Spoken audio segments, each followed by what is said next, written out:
Nggih, damel syarat, jadi mungkin ada satu pertanyaan aja, satu saja. Bukan keluhan.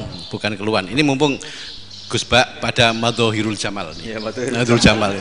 Sebentar lagi sudah Jalal. Sebentar lagi sudah Madhohirul Jalal. Jadi gak kena ditakoni. Monggo setunggal mawon. Ya, bagus. Ini gini, ambil. Nggih. Ampun dawa-dawa terus ya, Gus. Ya jagal-jagal ya. Assalamualaikum warahmatullahi wabarakatuh.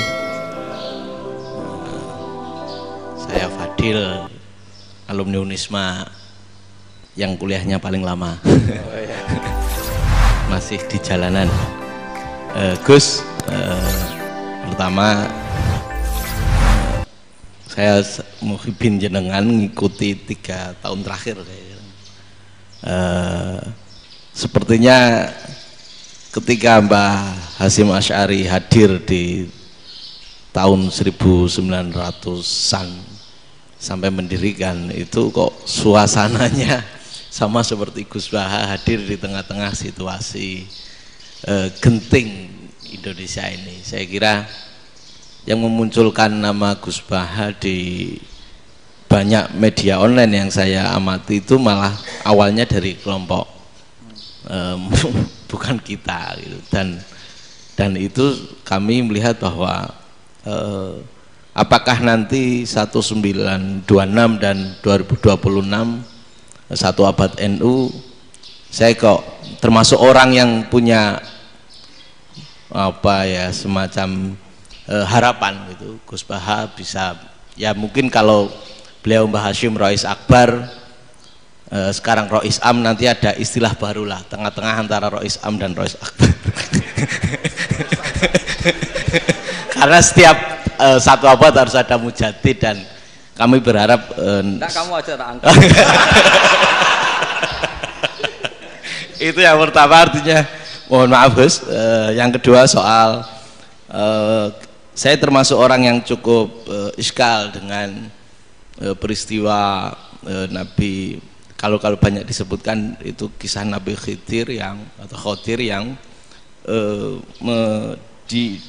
dari 3 cerita itu hanya satu cerita yang saya masih agak bingung soal di situ anak kecil itu pakai kalimat, kalau di Al-Quran itu pakai kota lah, jadi pakai anak kecil itu dibunuh seperti itu. Jadi ada istilah yang apakah memang saat itu ada syariat yang membolehkan atau memang ada sesuatu yang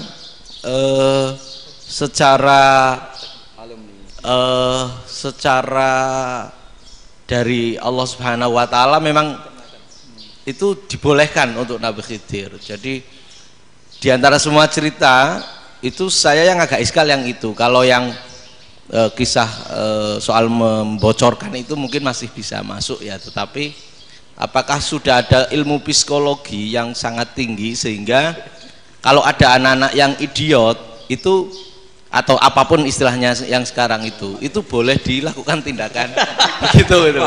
Nah ini saya lebih provokatif dari Pak Rektor biasanya.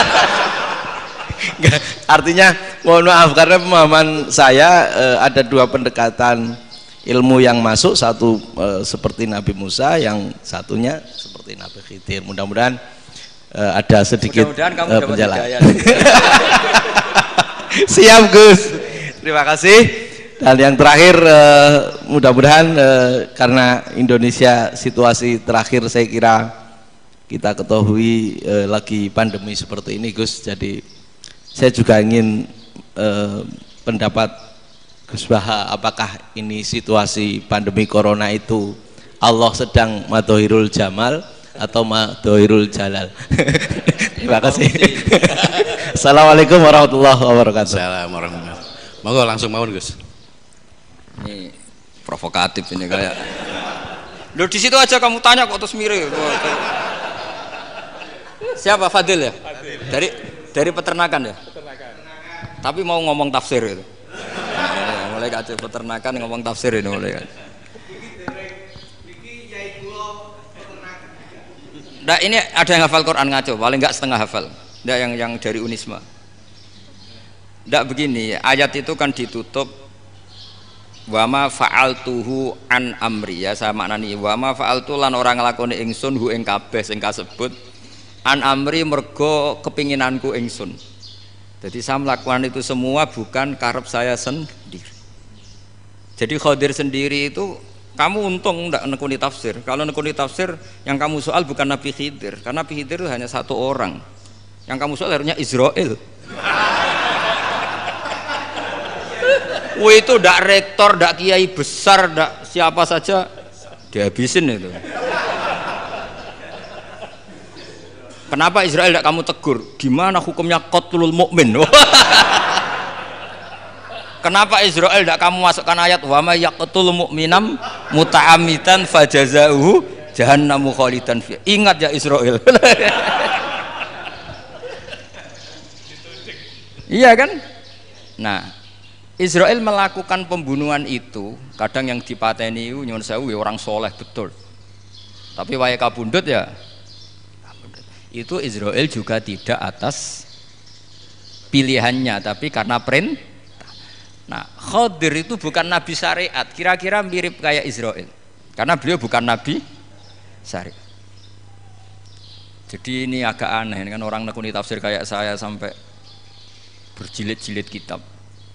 Saya kemarin mata saya agak sakit karena saya nangis itu sudah 2 hari. Bukan mikir sampean tapi mikir ilmu ini harus ada yang mempertahankan. Karena apa ya, nekuni ilmu itu kan ribet.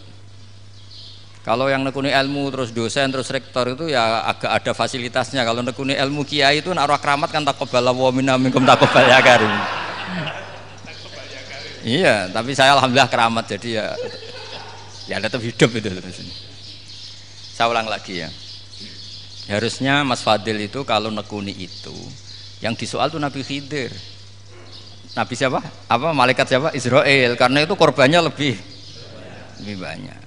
Pertanyaannya, Israel kena enggak oleh aturan ayat wa may yaqtul mu'minam muta'ammidan fajazaahu? Kan enggak. Karena semua itu wa ma fa'altuhu an amri. Saya lakukan ini. Mungkin ngaji kamu enggak khatam sih mau delok fakotalah itu. Itu Nabi Khidir pasti tersinggung, enggak baca belakangnya itu. Ya karena jurusan peternakan itu. Atau salah gurunya yang ngajar. Daripada nyalakan satu orang mendingan 2 ya. Jadi kalau ngaji itu khatam sehingga ngerti ayat itu kan ditutup wa ma fa'altuhu an amri. Nah menurut Ibnu Hajar al-Asqalani yang nyarai Bukhari dan ketika itu cerita tafsir ayat itu wa hadza dalilun ala anna Musa afdhali minal Khadir.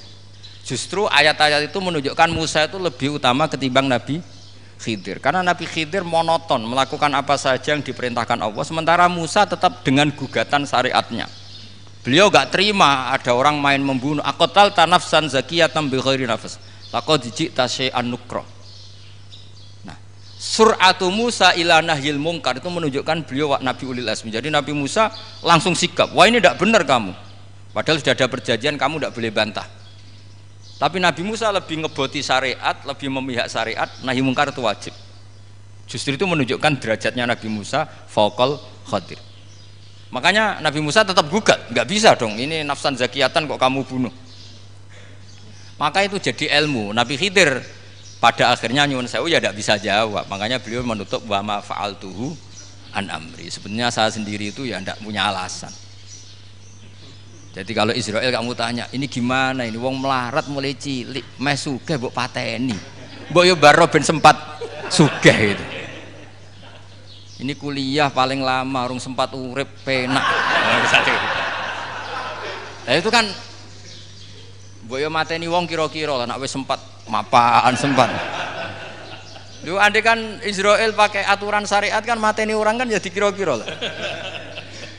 Jadi itu tidak ada hubungannya tadi dengan ilmu yang kamu katakan urusan psikologi anak itu tetap semuanya haram dibunuh, nggak boleh.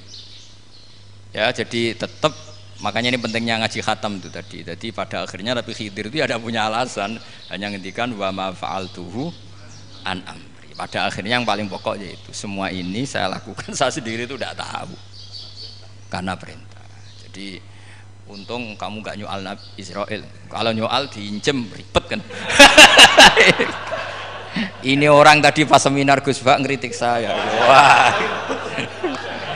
Jadi itu pinter kamu. Yang kamu soal Nabi Khidir. Jadi enggak itu. Ya, karonya Ali Surah resiko tinggi itu, resiko tinggi. Tapi yang jelas gitu ya, makanya tradisi pesantren seperti ini harus terus karena yang punya tradisi khatam. Saya tuh kalau ngaji kitab tidak khatam tuh tersiksa karena tadi kadang-kadang yang depan-depan tuh tidak jawabannya di belakang ya tadi wa ma fa'altuhu an amri. Dzalika ta'wilu ma lam tasti alaihi sabra. Jadi ya sudah kira-kira seperti itu. Wajar kamu tidak sabar, wajar kamu tidak itu memang saya sendiri sebenarnya juga paham itu. Jadi ya, cara basa Jawa niku wajar saya usah kira paham. Jadi aku dhewe ku ya ora paham. Wong aku ya mau nglakoni gitu. Jadi sebetulnya ya sama-sama ada itu kan. Ini jenenge wa ma fa'altuhu an amri. Dah ya. Ya.